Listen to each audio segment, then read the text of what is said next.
Morning. Friday, July 7th, 2023. I'm Larissa. This is my video diary. Am I? So yesterday, I didn't have any appointments, so I didn't even go into the gallery. Yeah. I didn't go in. I had shit around here that needed done. And I've just been so tired. And I think it comes down to I live with chronic pain, and I have talked about it before. I don't talk about it all the time, but I've talked about it before. I could talk about it all the time, right? Because it's constant. Chronic pain, it it doesn't just like go away. Some days it's better than others, um, but the amount of pain, physical pain that I live with is truly unreasonable. It really is, and I'm surprised I'm not more cranky than I am, in all honesty.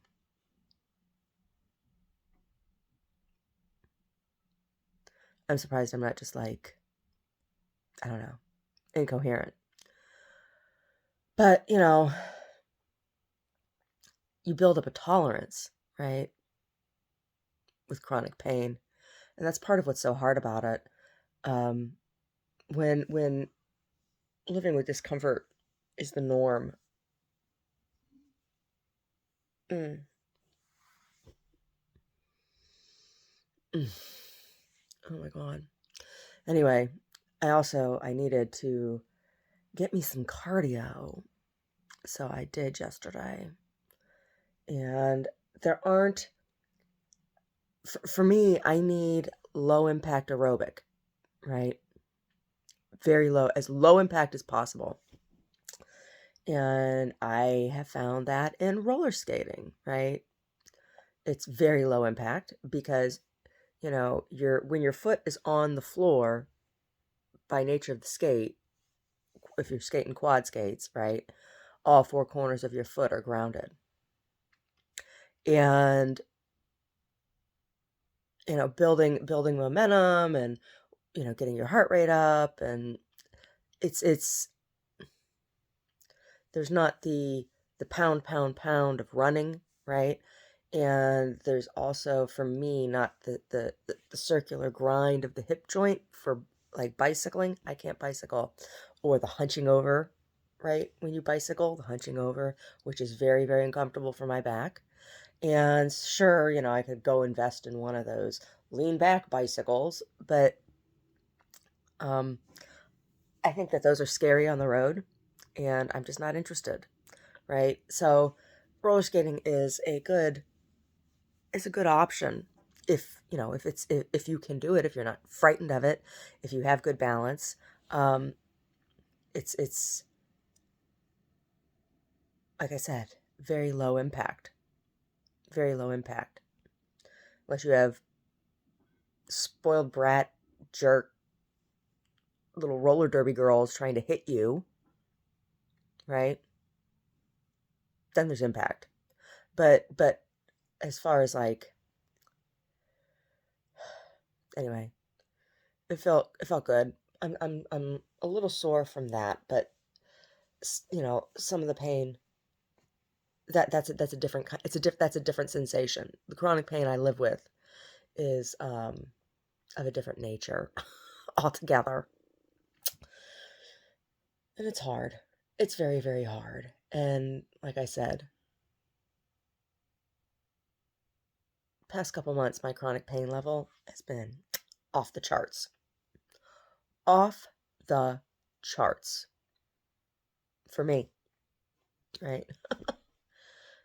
So I think if people who don't know what it is to live with chronic pain had to walk a week in my shoes, that there would be violence. Oh. Yeah, so yesterday I also ran some errands and got some laundry done and stuff, and oh, oh my God, yeah. And so there's this thing I got. I did a little cooking experiment yesterday because now that I'm spending so much more time away from home with the gallery, dinner meal preparation, is um, a lot different, right? Because I used to cook a fresh, a very very fresh meal, and I'm not saying that the meals that I make now aren't fresh, but I cooked in a different way for Omar and I than I've been able to do since being in the gallery. And so, one of the ways that I've remedied this there for a while, at the beginning, I was packaging up, veggies and stuff into packets that Omar could put in the oven. And some of those were really successful. Some of them were really, really successful and good. Um, Others were not. I mean, not everything can be cooked in a one pot kind of way. And so there was still other prep that needed to be done. And he works a full-time job and does a whole bunch and does a ton of shit around here. I don't want to put any of the cooking onto him, right?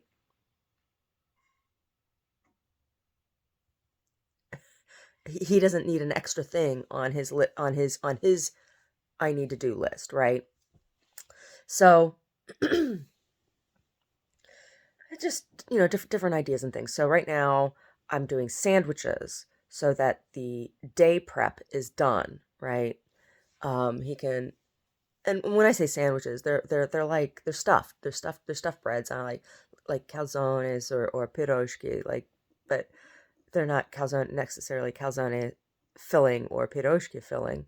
I've done pierogi filling in them before, and I've done calzone filling in them before. But like I said, right now I have cherry lemon ricotta that also has egg and stuff in it, and so that's a breakfast. That's a breakfast stuff, and then the Italian herb and veggie, which is good for lunch, or you could have it for breakfast. You could have that for breakfast and have it with an egg or whatever. So I still, this morning when I go down there, I'm going to hard boil. There's a bunch of eggs down there. I'm going to hard boil for him. Um, but anyway, what I was saying, I got this little contraption, this Hamilton Beach hot sandwich. It's like a panini maker. Um, you make toasted grilled cheese and stuff, but trying different things. And so last night I tried making a burrito pocket.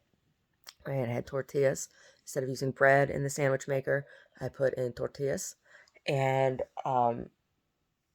then I mixed together, and this went together really, really quick. I drained a can of pinto beans. I chopped up a zucchini. I chopped up some tomato. I chopped up some red onion. Chopped up some cilantro and jalapenos, pickled jalapenos, and chopped that all up and tossed it all together with some garlic and stuff, and then put the tortilla, put some of the filling, the bean and veggie filling in, and then a little bit of cheese, a little bit of sour cream, and it was like little burrito pockets, right? But it was real fresh and it was real fast. So I wish the sandwich maker was easier to clean. That's the issue with that thing. Is that, you have anything juicy in there that squeezes out. It's hard to clean. That's the issue with that. But as far as the little burrito pockets went, that was good. Those were okay. The other issue that I came to with the frozen, putting together the fresh dinners and then in the freezer was, I stopped any seafood, right? When I was still eating seafood. And see, that's been really interesting. So since I stopped eating seafood, my body's been like spitting shit out. My body's been like, "Oh my God, thank you for stopping eating that." Right? Oh, but it's like okay, there's all this stuff built up in my body now from having been eating seafood. But those meals without an animal protein in them are kind of like, it's like, oh, okay, so you got a frozen vegetable, right? So I made those bean mixes. So I still have those bean mixes down there too, like the lentils and stuff, or not beans, they're lentils. They're still legumes, but they're not exactly a bean, are they? Oh, but just trying to make things that are healthy, right? Not too overly processed and are fast.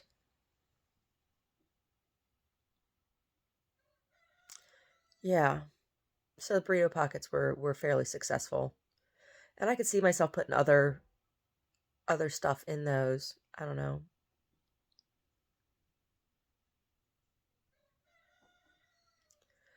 I don't know. It still takes prep though, right? I can see Omar not liking that, like him not wanting to use that sandwich press because it's a pain in the butt to clean. So, for me, taking a day and making a ton of the stuffed sandwiches that I make and put in the freezer still makes more sense. Oh, Fluffernutter out there. Cockadoodle doing. So yesterday I got a new canvas. So I'm going to start my next painting as soon as the one on the easel is dry. So the next painting is um, Dream with a Giant Wave. It's going to be interesting. I don't know, painting water that way. So I already have two paintings in the series that have lots of ocean water in it, and this is the next one. The water in this one's a different color. So the water in the first two that have water in them, the water's real black. Not in this one. This one, the water was real like blue, green, and even had some purple in it. So we'll see how that goes. I need to watch some videos of waves. I do. Just to watch the light and things. I mean, I know what the image for my dream was. I can still see that in my mind's eye. Um, and I have the study that I've done, of course, but I want to watch. I want to watch some wave footage. Watching the curve of the wave. Watching the curve of the wave. I don't know, because I can do that in the gallery. Maybe coming up here sometime. Maybe this weekend. I'll actually go to the beach because it's not like it's that far away, right? Maybe I'll go to Wilder Ranch or just go down to the boardwalk or whatever and watch the waves. I don't know. It'd be nice to do that with Omar. The thing is on the weekends, like, there's so much responsibility around here, and it's just the two of us, and we don't have any downtime. We have zero downtime. Zero. So maybe that's part of like my exhaustion as well, as my body is just like shutting down, saying, no, I know your mind is telling me, I know the brain is telling us that we need to do this, go here, be that, do that, but my body is just saying, no, I can't. Sorry. I can't do it. I can't do it. Yesterday I actually took a nap. And I felt bad because there's Omar busting ass working, and here I am taking a nap. Right? At least I got some laundry done. Oh, like I said, the level of pain, physical pain, is at times unbearable. At times unbearable. It's hard.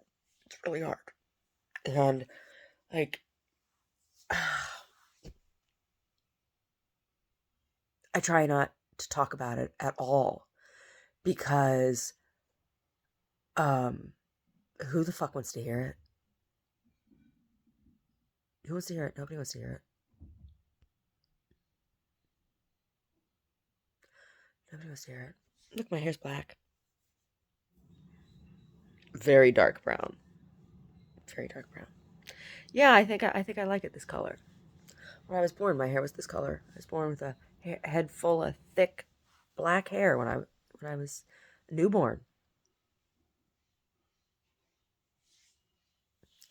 Yeah, my hair is naturally that kind of like auburn red color.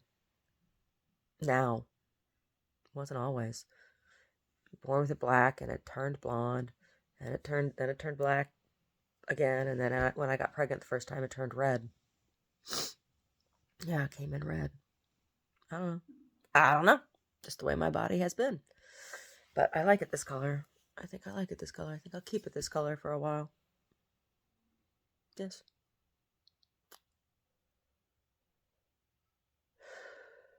Anyway. First world problems, right? I don't know. I think chronic pain is not a first world problem. I think chronic pain is something that is an issue the globe over. And I don't think it matters what kind of socioeconomic structure you live in. Chronic pain is chronic pain, and it's a terrible, terrible state of affairs. It's a terrible, terrible position to be in.